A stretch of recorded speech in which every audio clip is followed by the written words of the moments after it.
It is time to trend, and we are happy to have Joelle Garguilo joining our little party. Joelle Garguilo is in the Orange Room with more on that. Good morning, Joelle. Joelle Garguilo is live. Look who's here. Very happy to be here, guys. We've got a great show.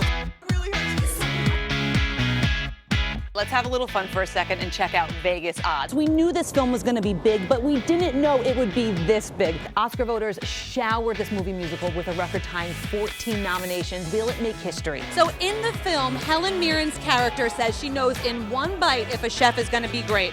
So Mr. Spielberg, what is your test for knowing if an actor is going to be great? And Miss Winfrey, what is your test for knowing if an interviewer, a reporter, a talk show host is going to be great? First of all, I can tell that you have it because it's such a thoughtful question. Usually you're, in this line and everybody asks the same question over and over. Oh, it's Friday. What a way to start the show.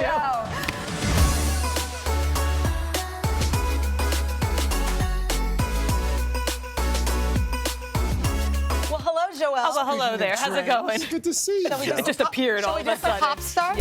Rita Shores and then give us pop star. Okay, today your charm will have them singing like birds. How about it? All right. Got to get to Oprah, everybody. The talk show titan has a long list of titles: media mogul, actress, author. But as you probably know, Mom is not one of them. Let's talk the Grammys. They are tomorrow. So to get you up to speed on music's biggest night, I've got a little cheat sheet for you. Earlier in the week, we told you about a 10-minute Love Actually made-for-TV sequel that's in the works. And now I've got a little spoiler. Well, let's pop it. What do we have? Okay, ready for the worst impersonation you've ever heard? Yeah. First up, he won't be back. No. I can only be talking about Arnold Schwarzenegger, the actor turned governor and reality TV host, just announced that he's not going to return for another season of Celebrity Apprentice here on NBC. We are going to move on because we've got baby news to tell you about. Academy Award winner Natalie Portman has given birth to her second child with husband Benjamin Millipede. This time it's a girl for the couple, and we are told that mom and baby are happy and healthy. Congrats. And finally, Broadway is coming to the Super Bowl. Hamilton fans, you are in for such a treat. It was just announced that the actresses who originated the roles of Angelica, Eliza, and Peggy Schuyler, it's taking everything in my power not to sing that the way they do in the musical, they will be performing at the Super Bowl pre-show. They're going to sing America the Beautiful. Moving on, Valentine's Day is almost here, and regardless if you're spending it alone with a friend or someone special, face it, it's the perfect day to cuddle up on the couch and watch a good movie. So if you are looking for recommendations, the folks at Fandango have you covered. After surveying a couple thousand movie fanatics, they came up with a list of the best, most romantic films to watch this Valentine's Day. Okay, here we go. Coming in at number 5, nobody puts Baby in the Corner. Dancing. 5, that's Good. number 1. Number 4, Pretty Woman. Yes. As for number 3, it wasn't over. It still isn't over. That's The Notebook. Number 2 is surprising to me. It's Ryan Reynolds' movie Deadpool. And taking the number 1 spot is As You Wish, The Princess Bride. Okay, my cheesy movie quotes are not done because finally, get ready to say hello to my little friend again. Did that very well. Why did I do that? Because there is a Scarface reboot in the works. Wow. We are so happy to share some good news about Michael Bublé's 3-year-old son with you. You may remember last November, the singer and his wife revealed the heartbreaking news that their oldest son, Noah, was diagnosed with cancer. The family just posted an update on Bublé's Facebook page saying, "We're so grateful to report our son, Noah, has been progressing well during his treatment, and the doctors are very optimistic about the future for our little boy." They also expressed their gratitude to everyone who has sent prayers and good wishes. And I think I speak for everybody at this table. We too are sending our prayers and good wishes to Noah there. Finally, my favorite. This week, Leanne Rimes proved that celebrities are just like us. And by just like us, I mean they too fell victim to the questionable hairstyles that reigned supreme in the late 80s and early 90s. This is the throwback pic the singer posted to Instagram. Camera shots. Now, not only did it hit home with our team, but it inspired us as well. So to Leanne and anyone out there who suffered through a bad decade of hair, Weekend Today is with you. Hi. Oh! Now, do you know who is really with you? Is that you, Joelle? Oh, that's her. That's me and the Garguilo sisters. Yeah, Check out Kira. She is really Is that a mullet? No, wait, can we stop this for a Special second? I moment. couldn't find anything in my phone. Okay. So all I used to have, like, I would pop them up on the side, and then I pull it around the side. yeah. That's the only picture I could find. Chanel, That's cute. hold your breath. Do we have Craig's?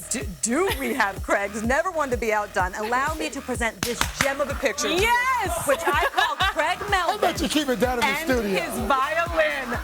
We have a winner, ladies and gentlemen. Winning!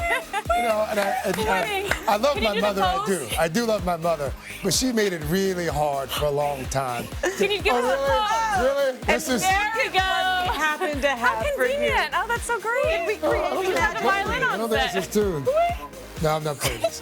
Yeah. Don't just stop it. Just stop it. Pull yourself together. Bobby, Great. My heart is pounding. Bow Yeah. down. That was a great pop start, everybody. Looking good, Greg. Have you ever seen We'll a bring it giraffe to you give live. birth? I have not. Have you? Yes. Really? Yeah. What? The legs Whoa. flop out. You actually asked that question like it's common. Where? too. It's in on- person or on TV? On YouTube. Okay. Let's move.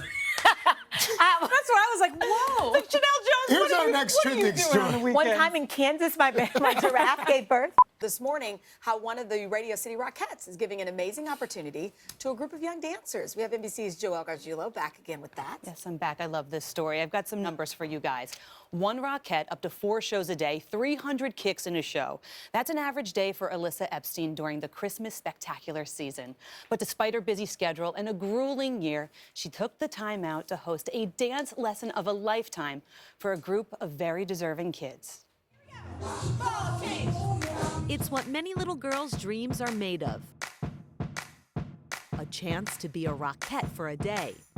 You could hardly sleep, me too, because I was so excited to teach. On this day, Alyssa Epstein, a veteran Rockette, is making that wish come true for an extraordinary group of kids. It just made me so happy and like I felt like my dreams were coming true. 1, 2. Kids who have more than just a love of dance in common. They've all battled cancer. I had lymphoma. When I was 2, I was diagnosed with acute myelogenous leukemia. In December, I was diagnosed with stage 3 germ cell cancer. Dance was the only sport I was allowed to do during treatment, so it let me be free for once instead of wrapped in all those wires. Comforting for this group, Hold it and smile. knowing they're not alone. Their teacher, Alyssa, has also battled cancer. Can we go back to February of this year? This year has been quite a ride for you. On February 27th, my parents were actually the ones who gave me the diagnosis. I had been diagnosed with early stage breast cancer. And yeah, my life was turned upside down. All my plans were on hold. Dance rehearsals were replaced with doctor's appointments, surgery in place of shows. I made the very aggressive decision along with my doctors and my family to have a double mastectomy. Being a dancer, I'm so connected with my body physically, and it was the first time in my life I didn't know how to do anything anymore. I almost felt like if a newborn could explain how they were feeling and trying to walk, you know, things are in different places. Debilitating for a dancer, but it was dance that got her through. I actually did make it a point to go to dance class when I could. When I had the energy to go and I was in the right mental state, I made sure to go because that was my connection back to my normal life. 4 months and 1 week post-surgery, Alyssa was back to Radio City for her 11th season of the Christmas Spectacular. Stepping onto that stage for the first time after the year I've had was like the first time I had ever stepped on that stage. With the new outlook on life, Alyssa now makes it a point to pay it forward. I hope that you will be inspired today. Giving these aspiring Rockettes a dance lesson of a lifetime. Oh my God, like actually about to do a kick line with a Rockette. And a chance to forget about cancer for a day. Not to mention some serious bragging rights. On a scale of 1 to 10, how cool was today?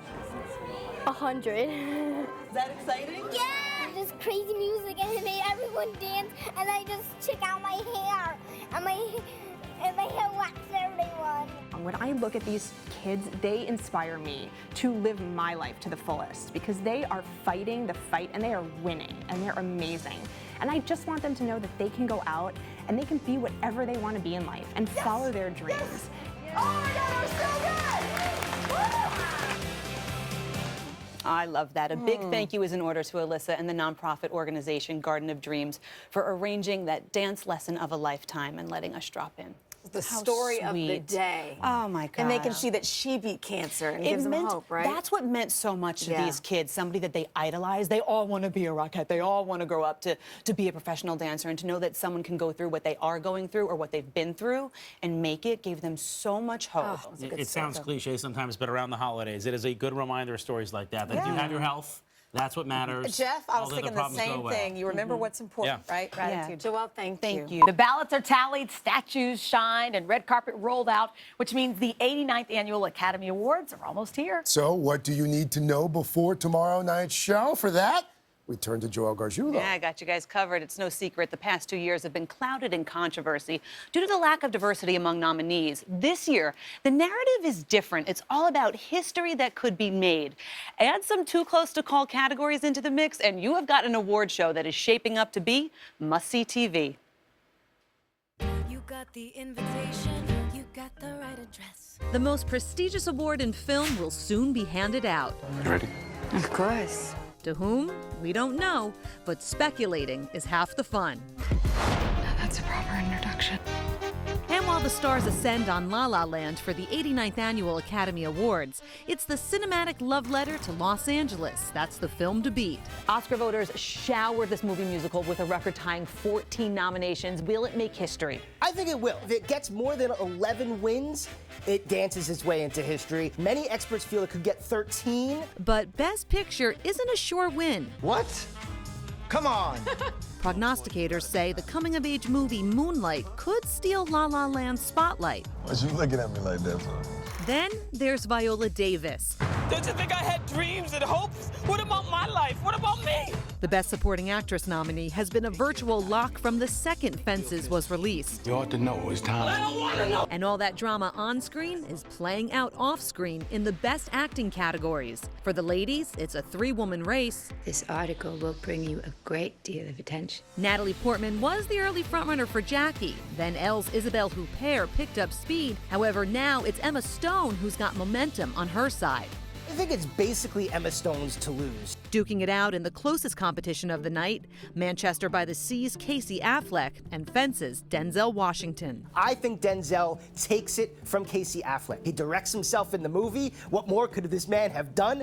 Lack of diversity has been a major headline in years past. However, this year we have 7 diverse actors in the major categories. Is Oscars so white over? I think this year at least. Also in the Best Picture race, lots of diversity. Hidden Figures, Moonlight, Fences. I think it's only going to get stronger. And now it's a place in the history books that's up for grabs. Washington could become the winningest African American in Oscar history, and La La Land's Damien Chazelle, the youngest to win Best Director. It's very, very exciting. All setting the stage for that show business suspense we love.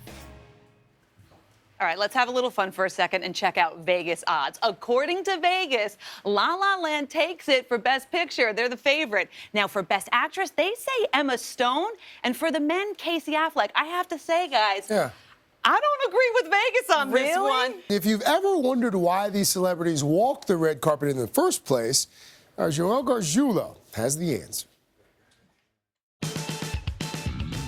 It happens a handful of times a year when Hollywood and haute couture collide on a crimson-colored carpet. At Sunday's 74th annual Golden Globes, sure, a lot of attention will go to who walks away with that shiny gold statue. But nowadays, the pre-award show has become a spectacle unto itself. Must-see TV. Thanks to those 4 simple words. Who are you wearing? Who are you wearing? Who are you wearing? But before the stars work their way down the carpet, did you ever wonder how this tradition came to be? Turns out the red carpet has a backstory. And ancient roots dating back to 458 BC.